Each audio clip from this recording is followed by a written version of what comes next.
Assalamualaikum warahmatullahi wabarakatuh. Perkenalkan, kami dari grup E ingin menjelaskan materi tentang teori struktur modal dan penggunaan leverage. Sebelumnya, perkenalkan anggota kelompok kami. Ada Afila Mawada dengan NPM akhir 118, Aziz Zaki dengan NPM akhir 200, Halimatu Sa'diyah, saya sendiri dengan NPM akhir 105. Yang pertama itu adalah pengertian struktur modal. Struktur modal atau struktur berkaitan dengan pembelanjaan jangka panjang satu perusahaan yang diukur sendiri melalui teori. Nah, teori struktur modal menjelaskan apakah kebijakan pembelanjaan jangka panjang dapat mempengaruhi nilai perusahaan, biaya modal perusahaan, dan harga pasar saham perusahaan. Jika kebijakan pembelanjaan tersebut perusahaan dapat mempengaruhi ketiga faktor tersebut, bagaimana kombinasi utang jangka panjang dan modal sendiri yang dapat memaksimumkan nilai perusahaan atau meminimumkan biaya modal perusahaan. Nah, harga pasar saham mencerminkan nilai perusahaan dengan mencerminkan jika nilai suatu perusahaan meningkat, maka harga pasar saham perusahaan tersebut akan naik. Selanjutnya itu pendekatan laba bersih net income approach. Berdasarkan pendekatan ini, anggap suatu perusahaan mempunyai uang sebesar utang sebesar 1.000 dengan suku bunga 15%. Pendapatan bersih operasi yang diharapkan setiap tahun adalah 1.000 dan dengan kapitalisasi saham besar 20%. Berdasarkan informasi tersebut, nilai perusahaan dapat dihitung melalui sebagai berikut ini. Pendekatan laba bersih operasi net operating income approach. Nah, pendekatan ini mengasumsikan biaya modal perusahaan yaitu 0, I tetap pada berbagai tingkat leverage, anggap K 20% dan perusahaan memiliki utang jangka panjang sebesar 1.000 lebih. Nah, berdasarkan pendekatan ini, nilai perusahaan adalah yaitu adalah bersih 1.000, biaya modal perusahaan 0,20, nilai total perusahaan 5.000 itu dikurangi, terus nilai pasar utang 1.000, nah itu dikurangi jadilah nilai pasar saham 4.000 gitu. Selanjutnya ada pendekatan tradisional, yaitu mengemukakan ada struktur modal optimal dan perusahaan dapat meningkatkan nilai total perusahaan dengan menggunakan jumlah utang atau leverage keuangan tertentu. Modigliani Military Position.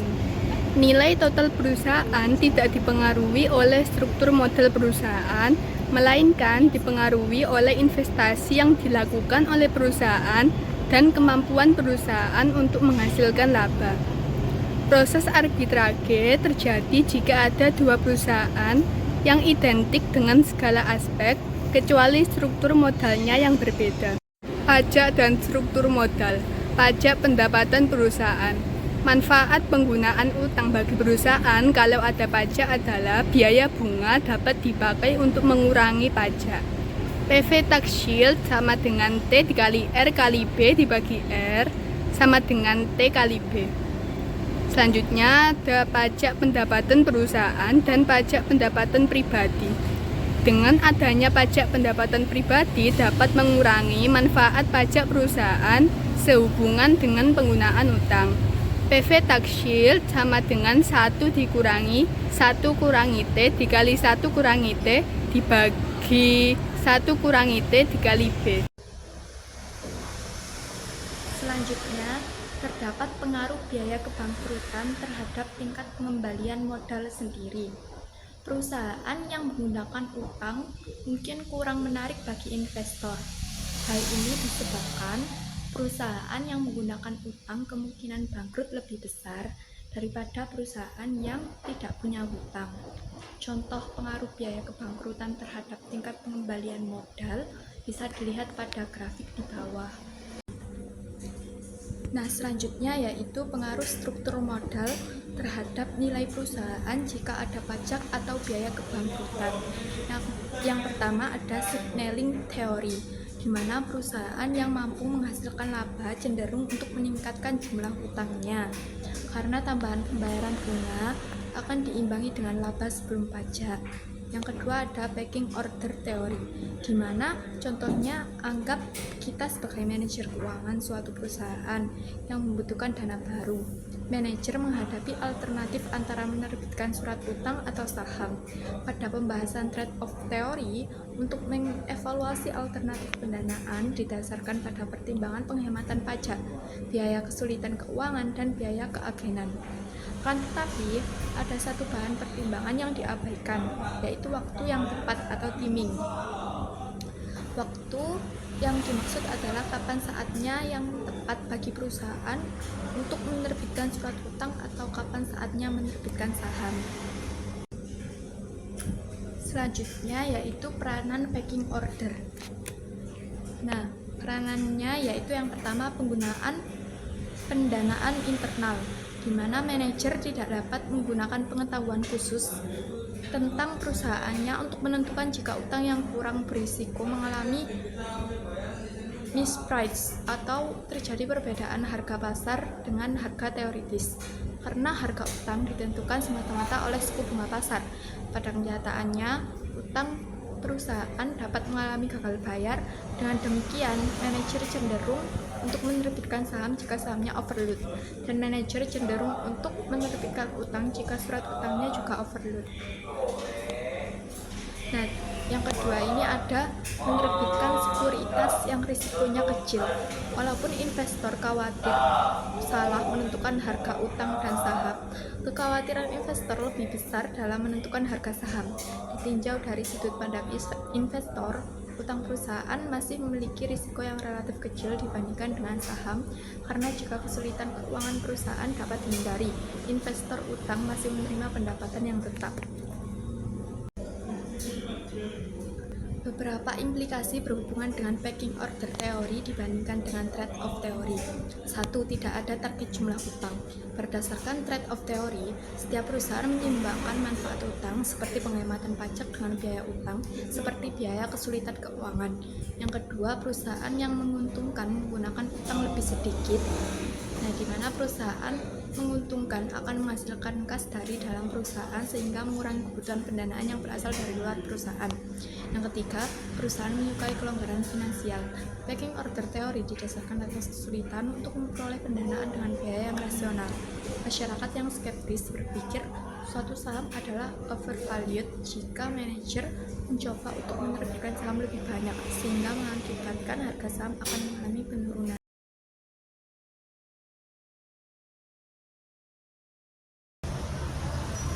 Selanjutnya yaitu pengertian dan macam-macam leverage.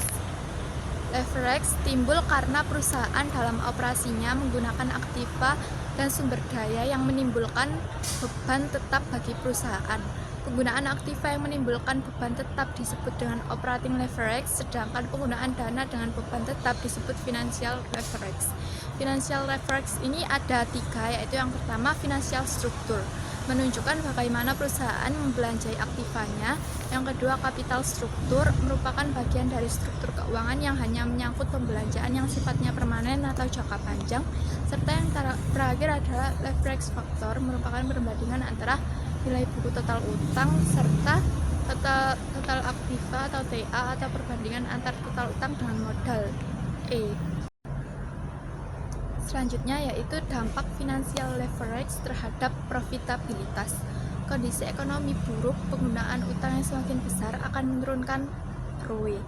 Pada kondisi ekonomi normal, penggunaan utang yang semakin besar pada mulanya meningkatkan ROE. Tetapi jika jumlah utang ditambah terus, maka akan menurunkan ROE. Pada kondisi ekonomi yang baik, semakin banyak utang yang digunakan akan meningkatkan ROE perusahaan. Hal ini berarti perusahaan menghindari pembelanjaan dengan menggunakan utang.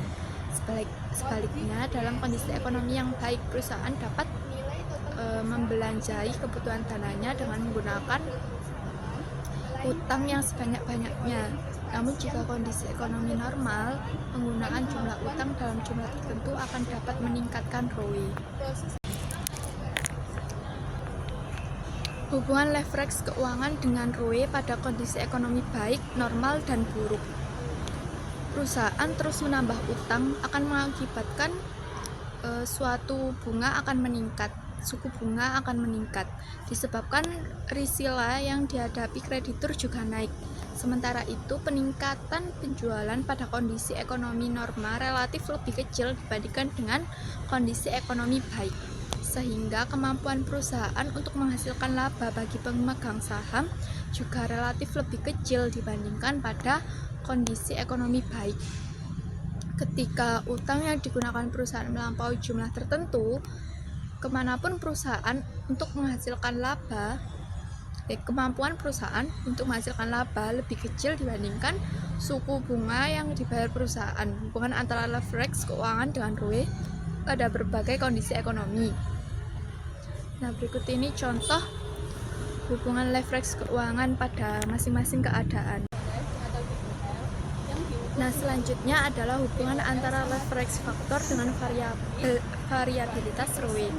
Di mana semakin tinggi leverage faktor, maka range ROE semakin besar. Hal ini berarti resiko keuangan perusahaan juga meningkat. Dengan kata lain, jika terjadi perubahan kondisi ekonomi, maksimal variabilitas laba bersih perusahaan yang banyak menggunakan utang lebih tinggi dibandingkan dengan perusahaan yang sedikit menggunakan utang. Nah, seperti contoh di bawah ini. Hubungan finansial leverage dengan operating leverage. Operating leverage timbul bila perusahaan dalam operasinya menggunakan aktiva tetap. Penggunaan aktiva tetap akan menimbulkan beban tetap berupa penyusutan. Besar kecilnya operating leverage diukur dengan degree of operating leverage atau DOL yang diukur dengan rumus DOL sama dengan persen delta EBIT dibagi persen delta sales atau C per X. Financial leverage timbul bila perusahaan dalam membelanjai kegiatan operasi dan investasi menggunakan dana dengan bebas tetap atau utang. Financial leverage dapat mempengaruhi EAT, ROE, dan EPS. Besar kecilnya financial leverage diukur dengan degree of financial leverage atau DFL yang diukur dengan rumus sebagai berikut. DFL sama dengan EAT per EBIT atau EBIT per EBIT dikurangi R kali D. R kali D itu adalah bunga yang dibayar. Combination leverage merupakan gabungan operating leverage dan financial leverage. Combination leverage mengukur pengaruh perubahan penjualan terhadap perubahan EAT atau NI. Besar kecilnya combination leverage diukur dengan rumus sebagai berikut. DCL sama dengan persen delta EBIT per persen delta sales dikali persen delta EAT per persen delta EBIT sama dengan EAT per sales. DCL sama dengan DOL dikali DFL. Nah, selanjutnya itu ada faktor-faktor yang mempengaruhi struktur keuangan suatu perusahaan. Keputusan perusahaan dalam memilih sumber dana selain memperhatikan dampaknya terhadap profitabilitas, juga perlu mempertimbangkan faktor-faktor yang lain seperti yang pertama itu ada tingkat pertumbuhan penjualan, yang kedua stabilitas penjualan, ketiga karakteristik industri, 4 struktur aktifan, 5 sikap manajemen perusahaan, dan yang terakhir sikap pemberi pinjaman. Nah, itu selanjutnya struktur modal dalam praktik. Sebagaimana telah dikemukakan bahwa struktur modal hanya merupakan bagian dari struktur keuangan, yaitu menyangkut pembelanjaan jangka panjang yang terdiri dari utang jangka panjang dan modal.